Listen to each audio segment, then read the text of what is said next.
तो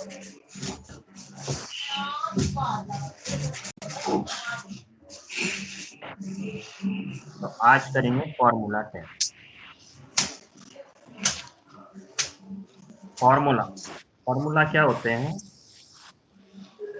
अपने डेटा पर कोई ऑपरेशन करने के लिए जो फंक्शन यूज करते हैं, that is called formula. Formula को अपन अलग अलग कैटेगरी में डिवाइड करके पढ़ रहे हैं, क्योंकि इसमें दे रखा है जैसे इन्होंने अलग अलग कैटेगरी में डिवाइड किया हुआ है। एक्सेल में फार्मूले बहुत सारे होते हैं, अपन उन फार्मूलों को पढ़ेंगे जो अपने काम में आते हैं, क्योंकि सारे फार्मूले करना पॉसिबल नहीं होता इसमें। तो जो काम में आते हैं और पॉसिबल भी हो तब भी ये फार्मूले अपने सारे काम में नहीं आने वाले। कुछ फार्मूले इंजीनियरिंग के लिए हैं, कुछ फार्मूले फाइनेंशियल वालों के लिए हैं, या हर कैटेगरी के लोगों के लिए फार्मूले हैं। तो अपन को अपने काम के फार्मूले पढ़ने। कुछ फार्मूले तो पढ़े भी हैं अपन ने, जैसे सम, एवरेज, काउंट, मीन, मैक्स, ये तो पढ़े भी थे। ठीक है, आज अपन शुरुआत करते हैं डेट टाइम के फार्मूले। तो सबसे पहले एक फार्मूला है टुडे। फार्मूला हमेशा इक्वल से स्टार्ट होगा, ये अपन ने पहले भी बताया तुम्हें। फार्मूला हमेशा इक्वल से स्टार्ट होगा। कॉलम नाम का फार्मूला बनाया था ना, कॉलम नंबर निकाले, है ना? तो फार्मूला हमेशा इक्वल से स्टार्ट होगा। तो एक फार्मूला है टुडे। टुडे फार्मूले में क्या होता है कि करंट डेट टाइम दे देता है, वो करंट डेट दे देता है। टुडे से अपने को करंट डेट मिल जाती है। देख रहे हो? इक्वल टू टुडे और ब्रैकेट लगा के एंटर किया, वैसे ही आज की डेट आ गई। यहाँ ऊपर आप देख रहे हो फार्मूला बार में फार्मूला दिखता है और सेल में रिजल्ट दिखता है। उस फार्मूले का रिजल्ट सेल में दिख गया और ऊपर फार्मूला बार में फार्मूला दिख गया। टुडे के बाद एक फार्मूला आता है नाउ।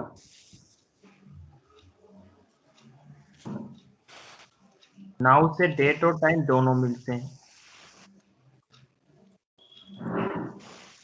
नाउ से डेट और टाइम दोनों मिलते हैं।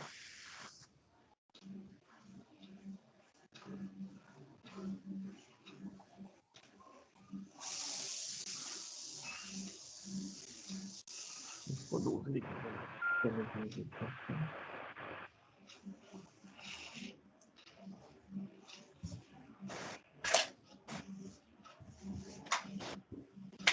ये देख, नाउ से डेट और टाइम दोनों मिलते हैं। आज की डेट आ गई पहले तो, और उसके बाद उसके आगे टाइम भी आ गया। ठीक है,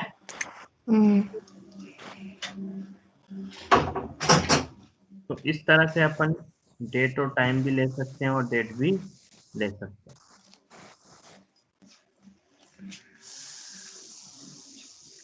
इसके बाद एक फार्मूला आता है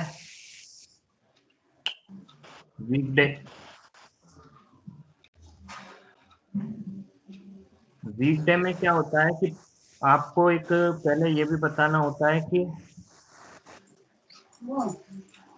किस डेट का वीकडे चाहिए। वीकडे आपको वीक का डे बताएगा कि आज कौन सी दिन है, सप्ताह का कौन सा दिन है। वीकडे अपने को बताता है कि सप्ताह का कौन सा दिन है। तो आपको किस डेट का वीकडे निकालना है वो बताना होगा। तो जैसे मैंने अगर इस सेल का नाम दे दूं, तो सेल का एड्रेस A1 लिख दिया, तो कई फार्मूले में वैल्यू पास करते हैं, दैट इज कॉल्ड आर्गुमेंट। तो इसका आर्गुमेंट हो गया A1 सेल में जो डेट लिखी है वो। ठीक है, दूसरा आर्गुमेंट ऑप्शनल आर्गुमेंट है। दूसरा आर्गुमेंट ऑप्शनल आर्गुमेंट है।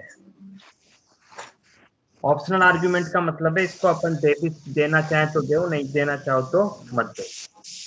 नहीं देंगे तो डिफॉल्ट वैल्यू ले लेगा और डिफॉल्ट वैल्यू के हिसाब से रिजल्ट दे देगा। तो अभी मैं एंटर करता हूँ तो ये देखो 3 आया। 3 का मतलब क्या हुआ, संडे को 1 मानते हुए दिखाया इसने, तो आज क्या हो गया, ट्यूसडे। ठीक है, संडे 1, मंडे 2, ट्यूसडे 3।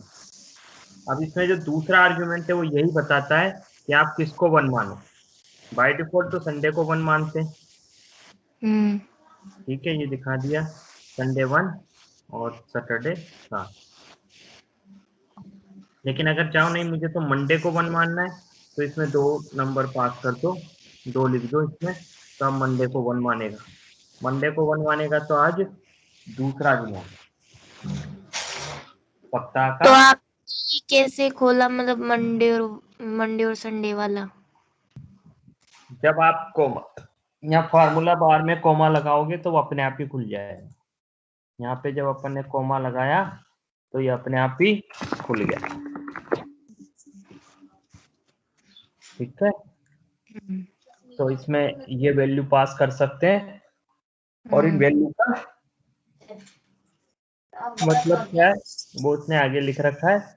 अगर जैसे 3 दे दोगे तो ये मंडे को 0 मानेगा, अगर मैं यहाँ 3 दे दूं तो ये मंडे को 0 मानेगा, तो 0 और 1, तो आज 1 है तो ट्यूसडे का 1 आ गया, ठीक है। इस तरीके से ये चीज मानता है। क्लियर हुई बात? तो इस तरह से वीकडे है। एक फंक्शन होता है वीक नम। अपन इसमें ऐसा नहीं है कि करंट डेट का ही, कोई भी जो भी डेट इसमें पास करोगे उसका मिल जाएगा।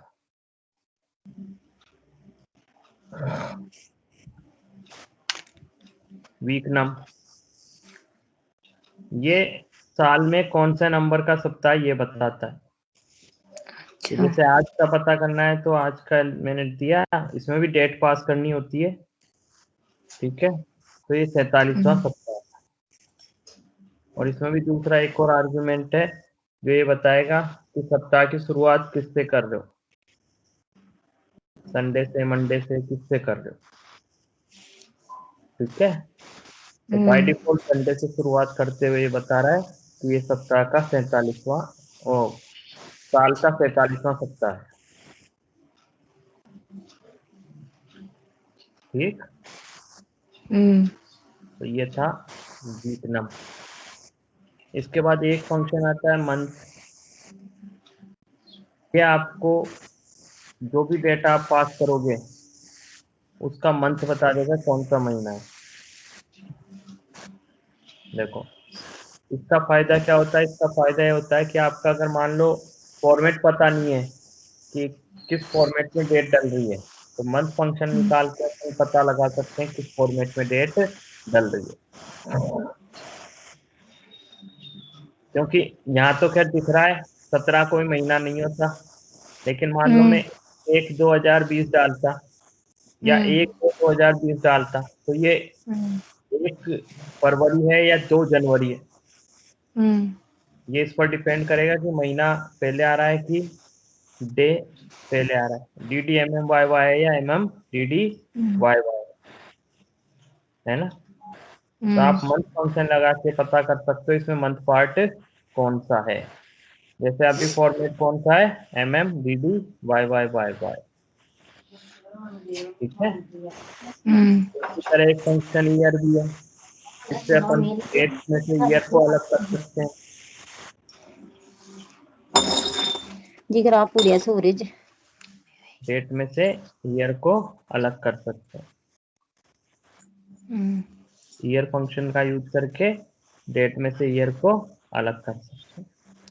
तो आपने जो ये ईयर मंथ जो यहाँ पे ऑप्शन में लिया, वो कहाँ से लिया? ये A1 में लिखा पड़ा है ना, ये तो ए वाले सेल में A1 में तो लिखा, खाली डेट लिखी है। हाँ पूरी डेट है, तो उस डेट से ईयर पार्ट अलग कर लिया A1 में से। अच्छा। मंथ दिया तो मंथ पार्ट अलग हो गया, और डे देंगे तो डे पार्ट अलग हो जाएगा। ऐसे 3 फंक्शन है, डे, मंथ और ईयर, जो डेट के तीनों पार्ट अलग कर सकता है। और बाकी के वीकेंड और वीकम? वीक डे और वीक नम, हाँ। वीक डे और वीक नम भी तो इसी डेट का निकाला था ना। जो भी डेट आप दोगे, आपने इसमें वीकडे में ये A1 डाल दिया, A1 में जो भी डेट डालोगे उसी का वीकडे दे देगा, उसी का वीक नम दे देगा। तो यहाँ पे अपन ने जो डेट दी उसका ही निकाल रहे हैं सब कुछ। या फिर आप खुद डेट भी लिख सकते थे। अच्छा। या फिर किसी सेल में डेट लिख के उस सेल का एड्रेस दे सकते हो। आर्गुमेंट में आप डायरेक्ट डेट भी दे सकते हो और आर्गुमेंट में आप सेल का एड्रेस भी दे सकते हो। ठीक है। तो ये था आपका डेट से रिलेटेड फंक्शन। उसके बाद आता है टेक्स्ट से रिलेटेड फंक्शन। डेट के बाद अपन करते हैं टेक्स्ट से रिलेटेड फंक्शन।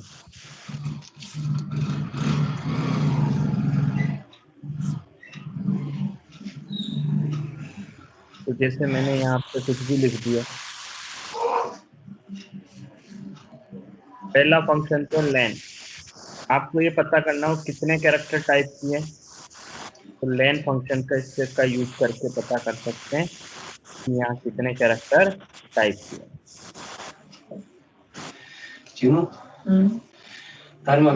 देखा राजस्थान में 9 कैरेक्टर है ना। तो एक फंक्शन लेन है जिससे ये पता कर सकते हैं कितने कैरेक्टर टाइप की है। दूसरा फंक्शन एक है लेफ्ट। अगर आपको किसी भी स्ट्रिंग के लेफ्ट से कुछ कैरेक्टर निकालने हो, अगर मैं सिर्फ एक ही यही देता हूँ तो ये एक कैरेक्टर निकालेगा। और अगर मैं चाहूँ कि नहीं मुझे 3 कैरेक्टर निकालने हैं तो कॉमा 3 कर दिया तो ये 3 कैरेक्टर निकाल देगा।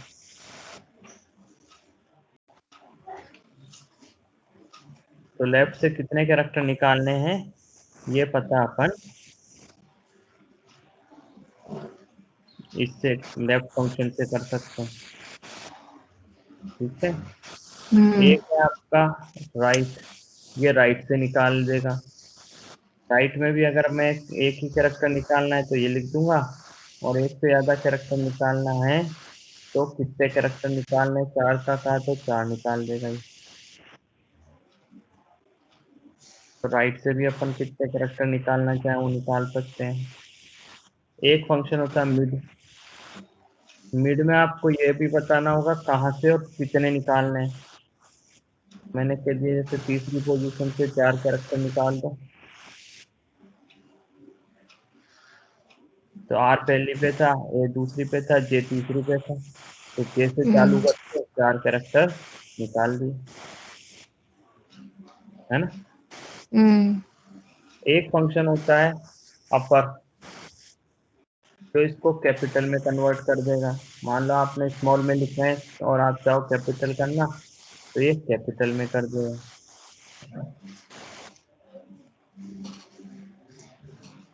ठीक है। एक फंक्शन होता है लोअर, जो अगर कैपिटल में लिखा हुआ है तो उसको लोअर में कर देगा, पर ये तो क्या लोअर में लिखा है, पर अगर कैपिटल में लिखते हो तो उसको लोअर में कर देता है ना। एक फंक्शन होता है प्रॉपर। प्रॉपर में क्या होता है कि ये पहला कैपिटल बाकी सब स्मॉल। प्रॉपर में पहला कैपिटल बाकी सब स्मॉल, ऐसे।